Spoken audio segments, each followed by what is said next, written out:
Aloha and welcome back to Ukulele Corner. Have you ever been to a music store, you're shopping for an ukulele and you have no idea what to look for?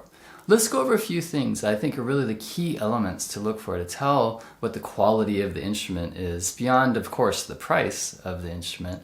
But there's some things you can immediately hear when you're playing a ukulele to see, even if it's, comparing two of the same model of the same instrument and see which one you prefer. So let me go over a few things that I'm always looking for. The first thing that I pick up an instrument, I like to play, of course you're going to check the tuning. I have a Ko Aloha that has the low G tuning here. I immediately just play some melody notes on the high string. And I might use, different sort of textures and tones with my fingers. So let's say if I play the 3rd fret of the high string. I'm going to play this note C.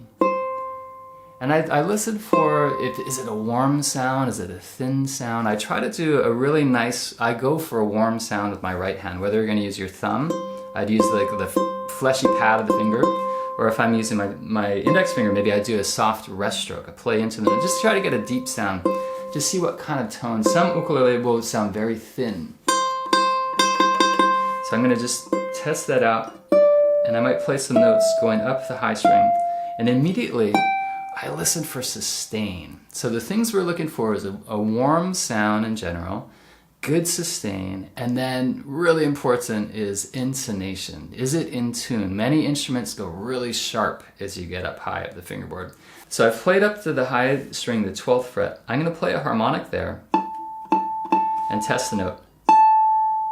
Interesting that this instrument is slightly actually flat at that note. Hear that? It's just a little bit under. That'll be back in tune. Now I'm going to try the same. I have my baritone here. This was made by Dennis Lake. He's a great luthier. He worked for actually Martin Guitars for many years and ukulele.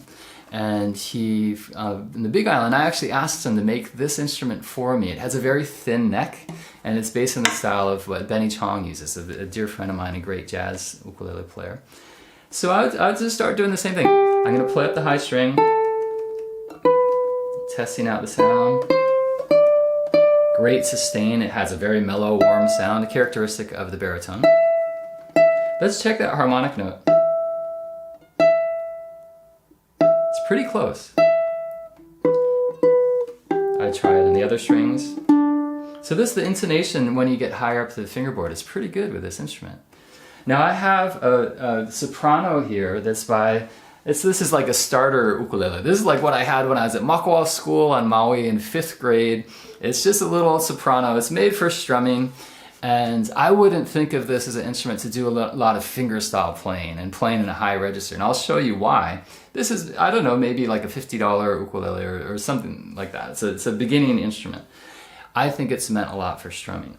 So if I play the high string, right away you see it doesn't have that much sustain. It doesn't have that richness of tone that the other instruments that had. As I get up to the neck,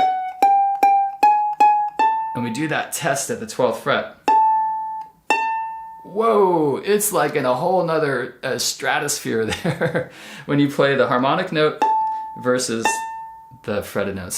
But it's very typical for a lot of starter instruments to be, the intonation gets really strange as you get high up the neck. So if you're a player that's interested in doing a lot of fingerstyle playing or playing chords and other parts of the neck outside of first position, take a moment and really use your ear as you do that. You could even, if you really have a hard time hearing the difference, you could even use a tuner perhaps. And there are apps on your cell phone, for example, that you could test the note and then play it. Now, one thing to keep in mind with this is sometimes it's not just the instrument. It might be the types of strings that are being used. And sometimes actually strings can lose their intonation. But you'd assume if you're buying a new instrument, the strings are going to be pretty new, right, and decent. So, but if I'm going to play this instrument and I play just, like Hawaiian style, it's still even a little out of tune in low position. Even though I have it relatively in tune, well, actually that could be improved. As soon as I hold the chord down, I'm going to hold the G7. It's already a little bit out, right? So It's very typical with instruments that are just starter instruments. The intonation is a big mess, and they don't have that warmth of sound. They don't have much sustain. Although I would say this, it's surprising. If I play a few notes on this instrument, it's still there. It's got decent sustain. That's one thing I would give this instrument credit, but it's not bad. Sometimes you play a note and it just, it's gone before you know it. But now if I go back to the instrument I started with and I play, you just hear there's just it's a bigger instrument, of course, so it's going to have a deeper tone. It's the same pitch, but there's just a much, nicer quality to the sound in general. I can play chords in first position and it stays in tune. This one actually goes a little bit out as I go up higher, but not bad. It's still pretty close to being in tune. So I play the G7 to C in a low position. I'm going to do inversions of the chord. I'm going to play it up higher. If I play the baritone and try the same chords, you'll hear that they're going to be in different keys. This instrument's really in tune, up and down the neck. It's something that I was very particular with, when I had it built, that the intonation was set up really properly. So now when you go into a store and you're trying out a bunch of instruments, now you have a better idea of what to check out. So listen for sustain, the tone, do that melodic phrase going up a string, play in a low position, play some chords there, play in high position. Do that the harmonic test at the 12th fret. That's a really good indicator of the intonation. So I'd love to know what you look for when you go shopping for a ukulele. So let us know in the comments below, and I look forward to seeing you soon. Aloha.